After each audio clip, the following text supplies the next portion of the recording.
என்ன டாக்டர் சொல்றீங்க? இப்ப மீனா எந்திரிக்க மாட்டாளா? கண்ணு முழிக்க மாட்டாளா? அப்படிங்கும்போது, சாரி முத்து. அவங்களுக்கு இப்ப நினைவு தப்பிடுச்சு. அவங்க இப்ப கோமால இருக்காங்க. அவங்க எப்ப கண் விழிப்பாங்கங்கிறது யாராலயும் சொல்ல முடியாது. அவங்களுக்கு அடிபட்ட அடி வந்து பெரிய அடியா இருந்துச்சு. அப்படிங்கும்போதே வந்து இந்த பக்கம் ஐயோ! அப்பவே அந்த சித்தர் வந்து சொன்னாரு. தயவு செஞ்சு இந்த பொண்ண இங்க இருக்க வைக்காத. கூட்டு போயிடு, கூட்டு போயிடுன்னு திருப்பி திருப்பி வந்து சொன்னாரு. ஆனா அத நான் கேட்காத பாவி ஆயிட்டேனே. நான் நேத்தே கூட்டு போயிருந்தேன்னா மீனாவ காப்பாத்தியிருந்துருக்கலாமே அப்படின்னு வந்து புலம்பிட்டு இருக்க போறாரு முத்து. அதுக்கான ப்ரெடிக்ஷன்ல வந்து பார்த்தீங்க அப்படின்னா வந்து முதல்ல இப்ப குளக்கரையில வச்சு இப்ப நம்ம வந்து தவசம் பண்ண போறோம். நம்ம யூசுவலா போற கோயில்ல வந்து பண்ண முடியல. ஏன்னா, அந்த கோயில் கிட்டக்க ஒரு டெத் நடந்துருச்சு. அந்த கோயில மூடி வச்சிருக்காங்க. அப்படிங்கிற மாரி சொன்னதுக்கு அப்புறமா தான் வந்து இப்ப ரோகிணியுடைய குடும்பத்தினர் இவங்க எந்த கோயில்ல வந்து பரிகாரம் பண்ணலான்னு வந்தாங்களோ, அதே கோயிலுக்கு வந்திருக்காங்க. ஆனா வந்து பார்த்தீங்க அப்படின்னா வந்து, இப்ப இந்த ரோகிணிக்கு இது ஒரு மிகப்பெரிய அதிர்ச்சியா இருக்க போகுது. ஐயய்யோ!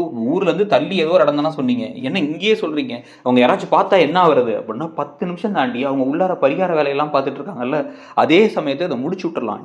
நீ வந்து இங்க வந்து என்ன பண்ணு அப்படின்னா, உடனே வந்து உட்காந்து வந்து இந்த விவசாயத்தை முடிச்சுட்டு வேகமா இந்த பக்கமா போயிடு, நாங்க அந்த பக்கமா போயிடுறோம் அப்படிங்கிற மாதிரி இவங்க பேச ஆரம்பிக்க, இந்த சமயத்துல தான் வந்து பாத்தீங்க அப்படின்னா வந்து இப்போ மீனா தன்னோட வாழ்க்கையில மிகப்பெரிய ஒரு தப்பை செஞ்சு அவங்க வாழ்க்கையவே இப்போ இழக்க போறாங்க கொஞ்ச நாளைக்கு.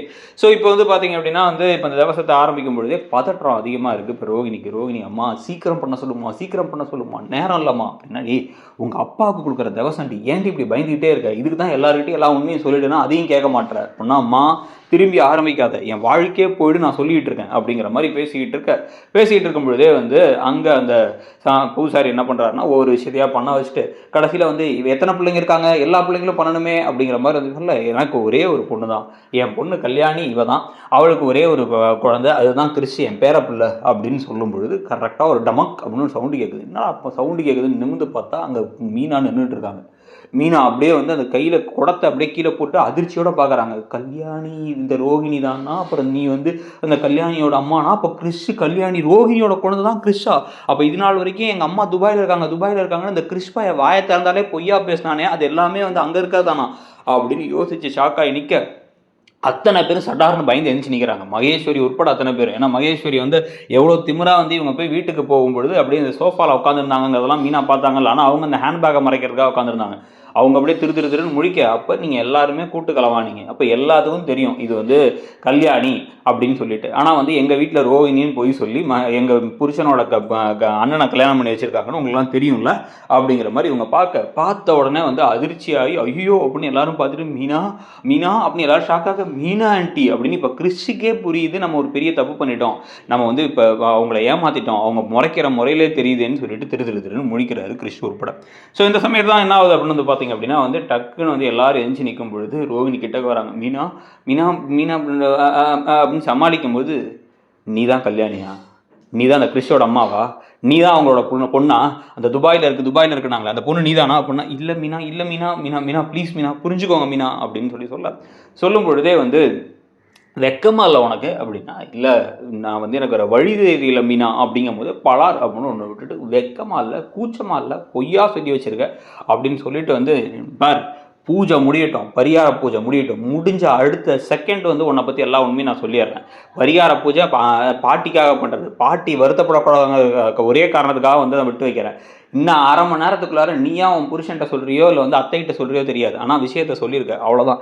அதுக்கப்புறம் கிறிஸ்ட கூட கூட்டு வரதா இல்லையாங்கிறத நீ முடிவு பண்ணு அப்படின்னு வந்து கிளம்பி அவங்க குளத்துக்கிட்ட போக, இவங்க அப்படியே பின்னாடியே போய் ரோகிணி ஒரு செகண்ட் ஒரு அப்படின்னு ஒரு பெருமூச்சை விட்டுட்டு கடன்னு பின்னாடி போக, இவங்க எல்லாரும் வந்து என்னடா பண்ணுறாங்க ரோகிணின்னு பார்த்துட்டு இருக்கும் பொழுது அப்படியே பிடிச்சி, நான் வாழக்கூடாதுன்னா வேறு யாரும் வாழவே தேவையில்ல, என் வாழ்க்கை இது, இந்த வாழ்க்கையை நானே தேர்ந்தெடுத்துக்கிட்டேன், இந்த இடத்துல வந்து நிற்கிறதுக்கு நான் எவ்வளோ கஷ்டப்பட்டிருக்கேன், இதை காப்பாற்றுறதுக்கு எவ்வளோ கஷ்டப்பட்டிருக்கேன், அசிங்கப்பட்டிருக்கேன்னு எனக்கு தெரியும், நான் இதை கெடுக்கிற யாரையும் அனுமதிக்கவும் மாட்டேன், விடவும் மாட்டேன் அப்படின்னு வந்து பிடிச்சி சல் அப்படின்னு தள்ளி விட்றாங்க. தள்ளி விட்டோன்னா அப்படியே முதுகடியில் அப்படின்னு வந்து இப்படி மீன் உள்ளே விழுந்து குளக்கரையில் இருக்க ஒரு கல்லில் அடிச்சு அம்மா அப்படின்னு கத்திக்கிட்டே வந்து, என்னங்க அப்படின்னு கத்திக்கிட்டே விழுந்து மண்டையில் அப்படி அடிபடுது. மண்டையில் அடிபட்டு ரத்தம் அப்படியே அந்த இதில் குளத்தில் அப்படி கொஞ்சம் கொஞ்சமாக வந்து பரவற நேரத்தில் இப்போ வந்து பார்த்தீங்க அப்படின்னா வந்து அப்படியே வந்து ரோகிணி நம்ம ஒரு எவ்வளோ பெரிய விஷயத்த செஞ்சிட்டோம் அப்படிங்கிற மாதிரி ஒரு பார்த்து, ஆனால் அழுகவும் செய்கிறாங்க, இப்போ நம்ம இந்த அளவுக்கு இறங்கிட்டோமே அப்படின்ட்டு. உடனே சுற்றி இருக்க எல்லாரும் ஓடி வந்து ஆரம்பிக்கும் பொழுதே வந்து அவங்க என்ன பண்ணுறாங்க அப்படின்னா வந்து டக்குன்னு வந்து, ஏமா நீ தள்ளி விட்ட அப்படிங்கிற மாதிரி மகேஸ்வரியை பார்க்க, மகேஸ்வரி திருன்னு முழிக்கிறாங்க. மகேஸ்வரி ப்ளீஸ் மகேஸ்வரி அப்படின்னு சமாளிக்க, இதனால தான் மகேஸ்வரியும் வந்து அந்த சித்தர் சொல்லியிருந்திருக்காரு. நீங்கள் வந்திருக்கக்கூடாது அப்படின்னு சொல்லிட்டு. ஸோ மகேஸ்வரி பக்கம் திருப்பி விட இந்த பக்கம் வந்து என்னடா நடக்குது எது நடக்குதுன்னு எல்லாரும் புரியாமல் இருக்கும் பொழுதே வந்து இப்போ மீனாவை அவசரமாக ஹாஸ்பிட்டலுக்கு கூப்பிட்டு போகிறாங்க. ஹாஸ்பிட்டலில் டாக்டரை பார்த்து இப்போ வந்து முத்து ஆரம்பத்திலே சொன்ன மாதிரி நான் ஒரு பெரிய தப்பு பண்ணிட்டேன், நேற்றே சித்தர் சொன்னார் இங்கே நான் அவளை கூட்டு போயிருந்துருக்கணும், ஐயோ இந்த பரிகாரத்தை முடிச்சு போகணும்னு நினச்சேன், அவள் பயந்துகிட்டே இருந்தா, அவளுக்கு ஏதோ நடக்க போகுதுன்னு தெரிஞ்சிருந்துச்சு போல அப்படின்லாம் வந்து பேசிக்கிட்டு இருக்க. இந்த பக்கம் வந்து இப்போ டாக்டர் வர்றாரு. டாக்டர் வந்து யார் உங்களுடைய ஹஸ்பண்ட் அப்படின்னு கேட்கும் பொழுது இப்படியே முத்து முன்னாடி வர்றாரு. சாரிப்பா அப்படின்னா என்னாச்சு அப்படின்னு எல்லாரும் பதற. சாரிப்பானோடனே இந்த பக்கம் வந்து விஜயாவே கண்ணெல்லாம் கலங்கி நின்றுட்டாங்க. உடனே வந்து இல்லை அவங்களுக்கு வந்து இப்போ கோமாவில் இருக்காங்க, அவங்க நினைவு தப்பிடுச்சு, அவங்கள வந்து எப்போ திருப்பி கண் விழிப்பாங்கங்கிறது தெரியல, பலமாக அடிபட்டிருக்கு, அதுவும் வந்து நினைவுகள்லாம் இருக்கும் பகுதி அதுதான். ஸோ அதனால் வந்து இப்போ எப்போ கண் திறப்பாங்கன்னு தெரியாது, கண் திறந்தால் வந்து அவங்களுக்கு நினைவு எவ்வளோ இருக்குங்கிறதும் தெரியாது. அப்படிங்கும்போது இந்த பக்கம் வந்து பெருமூச்சு விட ஆரம்பிக்கிறாங்க ரோகிணி. இன்றைக்கி ராத்திரியாக வந்து போட்டு தள்ளிடலாம் மீனாவை நினச்சோம் நம்ம இந்த ஹாஸ்பிட்டலில் வச்சு, ஆனாலும் வந்து பரவாயில்ல எப்படியோ வந்து இப்போ வந்து அவங்களுக்கே நினைவு தப்பிடுச்சுன்னா நமக்கு பிரச்சனை இல்லையே அப்படின்னு யோசிக்க. இப்போ முத்து அவங்க கூடயே உட்காந்துருந்து ராத்திரியெல்லாம் பார்த்துக்கிட்டு இருக்கும் பொழுது இப்போ அவங்க கண்ணை திறப்பாங்களா மாட்டாங்களான்னு பார்த்துக்கிட்டு இருக்க. இந்த பக்கம் ரோகிணி நிம்மதியாகி வீட்டுக்கு போக அவங்க அம்மா கால் பண்ணி புலம்ப ஆரம்பிக்கிறாங்க. இப்படி பண்ணுறியேடி நீ கல்யாணி, உன்னை காப்பாற்றுறதுக்காக இந்த எக்ஸ்ட்ரீமுக்கு போயிட்டியே நீ அப்படின்னா. ஆமாம் இது என் வாழ்க்கைக்கான என்ன பண்ணணும்னு நான் தான் பண்ணி ஆகணும் அப்படின்ட்டு மகேஸ்வரி இங்கேருந்து கிளம்பி போக சொல்லு. எல்லாரும் மகேஸ்வரி தான் சந்தேகப்படுறாங்க, அவளை ஊருக்கு போக சொல்லுங்கள், இங்கேருந்து எல்லாம் அடையாளம் காட்டினா பிரச்சனை ஆகிடும் அப்படின்னு சொல்லிட்டு இருக்காங்க. சொல்லிகிட்டு இருக்கும் பொழுதே வந்து பார்த்தீங்க அப்படின்னா வந்து இங்கே மீனா கண் பிடிப்பாங்களா மாட்டாங்களான்னு தெரியாமல் மீனாவை கிட்டக்கே உட்காந்து அழுதுகிட்டே இருக்கார் முத்து. அவர் தூங்காம கொள்ளாமல் சாப்பிடாம கொள்ளாமல் இருக்கிறத பார்த்து எல்லாருமே வந்து ஐயோ என்ன இப்படி இருக்கான் முத்து, ஐயோ இப்போ அப்படின்னு சொல்லி எல்லாம் பார்த்துக்கிட்டு இருக்க. சென்னைக்கு வேணால் கூப்பிட்டு போயிடலாமா இங்கேருந்து அப்படின்னு கிளம்பி, சென்னையில் வேணால் இன்னும் பெட்டரான டாக்டர் இருப்பாங்கன்னு சென்னைக்கெல்லாம் கூப்பிட்டு போக செஞ்ச காரியத்தை செஞ்சுட்டு அப்படியே ரோகிணியே அங்கே வந்து அப்படியே பாவம் இல்லை மீனாவுக்கு இப்படி நடக்கும்னு எதிர்பார்க்கல, எல்லாம் சரியாயிடும் கவலைப்படாதீங்க முத்து அப்படின்னு முத்துவுக்கு ஆறுதல்லாம் சொல்லிட்டு இப்படி வீரப்பொண்ணையோடு வந்துகிட்டு இருந்துக்கான்.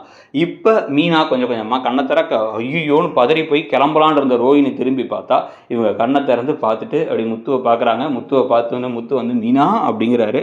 அவங்க அப்படியே வந்து இப்படி மலங்க பார்ப்பாங்கல்ல அந்த மாதிரி மலங்க பார்க்க இந்த பக்கம் பார்த்துட்டு இந்த பக்கம் ரோஹிணியை பார்க்குறாங்க, அந்த பக்கம் அண்ணாமலையை பார்க்குறாங்க, விஜயாவை பார்த்து எல்லாத்தையும் ஒரு தடவை பார்த்துட்டு டக்குன்னு திரும்பிட்டு நீங்கள் எல்லாம் யார் எங்கே இருக்கேன் நான் அப்படின்னு கேட்க பதறி போகிறாரு இப்போ முத்து. ஸோ முத்துவே அடையாளம் தெரியாத மீனாவுக்கு இந்த நினைவெல்லாம் தப்பிடுச்சு. இப்போ அவங்கள எப்படி வந்து மெமரியை ரெக்கவர் பண்ண போகிறாங்க, அந்த மெமரி உங்களுக்கு நார்மல் மெமரி வந்ததுக்கப்புறம் வந்து தள்ளி விட்டது ரோஹிணி தாங்கிற மெமரி தெரிகிற வரைக்கும் ரோஹிணி தப்பிச்சு போயிட்டே இருக்கிற மாதிரி தான் இருக்க போதா. அதாவது ரோஹிணி எந்த எக்ஸ்ட்ரீமுக்கு வேணாலும் போவாங்க தன்னை காப்பாற்றிக்கிறதுக்காகிறதையும் காமிச்ச மாதிரி ஆயிடுச்சு. இப்போ ரோஹிணி மாட்டினாலும் அதை பிரோஜனம் இல்லாமல் கொண்டு போய் இன்னும் ஒரு அட்லீஸ்ட் ஒரு 50-100 எபிசோடுக்கு மீனாவுக்கு நினைவில்லைங்கிறத வச்சே கொண்டு போயிடலாம் அப்படிங்கிற மாதிரி இந்த கதை போகிறதுக்கான வாய்ப்பு இருக்க மாதிரி தெரியுது. அதனால தான் சித்தர் திருப்பி வந்து நீங்கள் போயிடுங்கன்னு திருப்பி மீனாக்கிட்டையும் முத்துக்கிட்டையும் சொல்லி வழுக்கி விடுறதுங்கிற வார்த்தையை வேறு சொன்னார். ஸோ இவங்க இயல்பாகவே வழுக்கி விட போகிறாங்களா இல்லை நிஜமாக ரோஹிணி தான் தள்ளி விட்டு தப்பிக்க போகிறாங்களா, அதை பற்றி நீங்கள் என்ன நினைக்கிறீங்க, இந்த கதை போகிற போக்கை பற்றி உங்களுடைய கருத்து என்ன அப்படிங்கிறத சொல்லுங்கள். இப்படி ஒருவேளை இந்த மீனாவுக்கு கோமா மெமரி லாஸுங்கிற மாதிரிலாம் வந்து விஷயங்கள் வந்தால் அது உங்களால் ஏற்றுக்க முடியுமாங்கிறதையும் சொல்லிட்டு நம்ம ப்ரெடிக்ஷனை பற்றி கருத்துக்களை கமெண்ட்டில் சொல்லிட்டு இடம்பொருள் சேனலையும் மறக்காமல் சப்ஸ்கிரைப் பண்ணிவிடுங்க. தேங்க்யூ.